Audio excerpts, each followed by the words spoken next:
Hello बच्चों, CTI के exam के लिए स्टेनोग्राफी के इम्पॉर्टेंट क्वेश्चन जो कि आपके एग्ज़ाम में आ सकते हैं, तो मैं 15 क्वेश्चन कराऊंगा जो कि इम्पॉर्टेंट होंगे। इसके बाद जो नेक्स्ट वीडियो होगा उसमें 15 क्वेश्चन होंगे।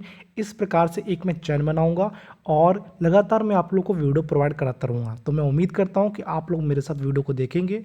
जो नए हैं चैनल में वो सब्सक्राइब जरूर कर लें, क्योंकि यदि सब्सक्राइब नहीं करेंगे तो नेक्स्ट वीडियो का आपको नोटिफिकेशन नहीं मिल पाएगा। और बेल आइकन जरूर दबाएं।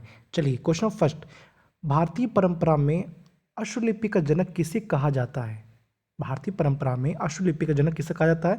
क्वेश्चन में जो क्वेश्चन फर्स्ट है उसमें ऑप्शन 4 दिए गए हैं। डॉक्टर जेमेतिर साइट, श्री गणेश, श्री जटसिलाल या ब्यूलाल डुपलोल। तो जो भी ऑप्शन है जो दिख भी रहे हैं, तो आपको बेटर आंसर जो लगता है, राइट आंसर क्या होगा? मेरे अकॉर्डिंग श्री गणेश जी हैं और इस पर मैं क्लिक करूंगा। यदि हम आंसर देख लें तो राइट आंसर बी है और भारतीय परंपरा में अश्वलिपि का जनक श्री गणेश जी को कहा जाता है। अब हम नेक्स्ट क्वेश्चन पर क्लिक करेंगे। वर्तमान तकनीकी युग में निम्न में से कौन से गुण के कारण अश्वलिपि रिपोर्टर की आवश्यकता है? तो आपको जानते हैं इसका क्या राइट आंसर होगा। जो क्वेश्चन नंबर सेकंड है उसका, वर्तमान तकनीकी युग में निम्न में से कौन से गुण के कारण आशुलेखक रिपोर्टर की आवश्यकता है? आपको मैं बता दूं उसका राइट आंसर जो क्या होगा, लौकिक क्षमता कारण। ठीक है, क्वेश्चन नंबर सेकंड का राइट आंसर क्या है? बी पर क्लिक करेंगे। इसी प्रकार क्वेश्चन आप लोग को पेपर में मिलेंगे, बहुत ही इंपॉर्टेंट क्वेश्चन है। क्वेश्चन नंबर 3, निम्नलिखित में से कौन से गुण के कारण वर्तमान समय में भी अश्वलिपि अपनाई जाती है? किन गुण के कारण? आपको बता दें इसका जो राइट आंसर क्या होगा, आप देख पा रहे होंगे इसका राइट आंसर क्या है, गतिशील। यानी कि हम लोग जो डेवलपमेंट की ओर बढ़ रहे हैं, फिर भी हम लोग वर्तमान समय में अश्वलिपि अपनाई जाती है, क्योंकि स्पीड की जरूरत होती है। तो स्पीड यदि होगी तो अश्वलिपि का उपयोग हम लोग करेंगे। चलिए क्वेश्चन फोर्थ, अश्वलिपि का प्रशिक्षण प्राप्त करने के पश्चात कार्यालय की धुरी के रूप में निम्न में से कौन सा पद प्राप्त कर सकते हैं? यानी क्वेश्चन फोर्थ क्या कह रहा है, अश्वलिपि का प्रशिक्षण यदि आपके पास है और कार्यालय की धुरी के रूप में निम्नलिखित में से हम लोग सचिव का पद प्राप्त कर सकते हैं। तो यहाँ पर राइट आंसर क्या होगा, सचिव। ठीक है, इस पर क्लिक करके हम आगे बढ़ेंगे। क्वेश्चन नंबर फिफ्थ, ट्रांसक्रिप्शन को हिंदी में क्या कहा जाता है? अश्वलिपि, अनुवाद, टाइपिंग या टाइपिंग संकलन। ठीक है, तो पता है अनुवाद कहते हैं, ट्रांसलेट। ठीक है, ओके। क्वेश्चन 6, हिंदुस्तानी शॉर्ट हैंड एवं हिंदी टंकण जो कमेटी का गठन कब हुआ था? तो 1948 में हुआ था। तो 1948 इसका राइट आंसर होगा। इस पर क्लिक करके हम आगे बढ़ेंगे।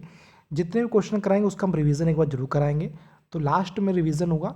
यदि जो मेरे साथ बच्चे नए जुड़े हैं तो सब्सक्राइब जरूर कर लें, क्योंकि आपके न्यू अपडेट और न्यू वीडियोस आप लोगों को मिलती रहेंगी।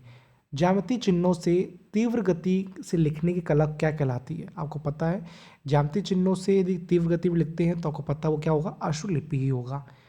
क्वेश्चन नंबर 8, निम्न में से कौन से आशुलेखक के लिए रोजगार के सरकारी क्षेत्र हैं? रोजगार के सरकारी क्षेत्र सबसे ज्यादा कहाँ पर है? न्यायालय में। चलिए क्लिक करके आगे बढ़ेंगे। अश्वलिपि प्रशिक्षण पूर्व करने के उपरांत स्वयं के स्तर पर क्या खोल सकते हैं? यदि आपके पास प्रशिक्षण है तो आप प्रशिक्षण केंद्र खोल सकते हैं। इस पर क्लिक करेंगे, आगे बढ़ेंगे। क्वेश्चन नंबर 10, समाचार का संख्याओं में अश्वलेखक का पद क्या कहलाता है? आपको पता है समाचार का संख्याओं में आप क्या कहलाता है? रिपोर्टर। ओके। क्वेश्चन नंबर 11, अश्वलिपि प्रणाली क्षेत्र का आविष्कार कब हुआ था? 1888 में। ठीक है, 1888 में। क्षेत्र अश्वलिपि के आविष्कारक निम्न में से कौन से हैं? तो जॉन रॉबर्ट क्षेत्र। क्वेश्चन नंबर 12 का राइट आंसर डी है, जॉन रॉबर्ट क्षेत्र। क्वेश्चन नंबर 13, स्लेलिन डुप्लिन कौन सी भाषा की अश्वलिपि प्रणाली है? आपको पता होना चाहिए, ये फ्रेंच है I think. Yes, French right answer होगा। तो स्लियन डुप्लियन कौन सी भाषा की अश्वलिपि प्रणाली है? हो सकता है मेरे कुछ वर्ड्स गलत हो जाएं बोलते समय, पर उम्मीद करता हूँ कि मैं सही बोलूँ। पिटमैन प्रणाली को प्रस्तुत कब किया गया है? तो पिटमैन प्रणाली को 1837 में प्रस्तुत किया गया है। राइट आंसर देख लेंगे क्या होगा, यस ए। ओके। क्वेश्चन 15, 12वीं शताब्दी में इंग्लैंड में अश्वलिपि का प्रयोग किस नाम से किया जाता था? तो आपको बता दें 12वीं शताब्दी में इंग्लैंड में अश्वलिपि का प्रयोग किस नाम से किया जाता था? इसका जो राइट आंसर क्या होगा, देख पा रहे हो, बी, नीवा निटीरिया। चलिए क्वेश्चन नंबर 15 से हम लोग फिर से बैक जाएंगे, क्योंकि रिवीजन करना है, क्योंकि हमको जो भी उन्होंने पढ़ा उसको हमें आना बहुत जरूरी है। तो 12वीं शताब्दी से इंग्लैंड में अश्वलिपि का प्रयोग किस नाम से किया जाता था? नीवा निटीरिया। प्रीवियस में जाएंगे, पिटमैन प्रणाली को प्रस्तुत कब किया गया? 1837। सिलियन डुप्लियन कौन सी भाषा की आशुलिपि प्रणाली है? फ्रेंच भाषा की। क्वेश्चन नंबर 12, क्षेत्र आशुलिपि के आविष्कारक निम्नलिखित में से कौन है? John Robert. क्वेश्चन नंबर 11, आशुलिपि प्रणाली क्षेत्र का आविष्कार कब हुआ था? 1888। समाचार का संख्याओं में आशुलेखक का पद क्या कहलाता है? रिपोर्टर। आशुलिपि प्रशिक्षण पूर्ण करने के उपरांत स्वयं के स्तर पर क्या खोल सकता है? प्रशिक्षण केंद्र। निम्न में से कौन सा आशुलेखक के लिए रोजगार सरकारी क्षेत्र है? न्यायालय। ज्यामितीय चिन्हों से तीव्र गति से लिखने को क्या कहलाते हैं? आशुलिपि। हिंदुस्तानी शॉर्ट हैंड एवं हिंदी टंकण कमेटी का गठन 1948 में हुआ था। ट्रांसक्रिप्शन को हिंदी में क्या कहते हैं? अनुवाद। आशुलिपि का प्रशिक्षण प्राप्त करने के पश्चात कार्यालय की धुरी के रूप में निम्नलिखित से कौन सा पद प्राप्त कर सकते हैं? सचिव। निम्नलिखित में से कौन सा गुण के कारण वर्तमान समय में भी आशुलिपि अपनाई जाती है? गतिशीलता। वर्तमान तकनीकी युग में भी निम्न में से कौन से गुण के कारण आशुलेखक रिपोर्टर की आवश्यकता है? बौद्धिक क्षमता।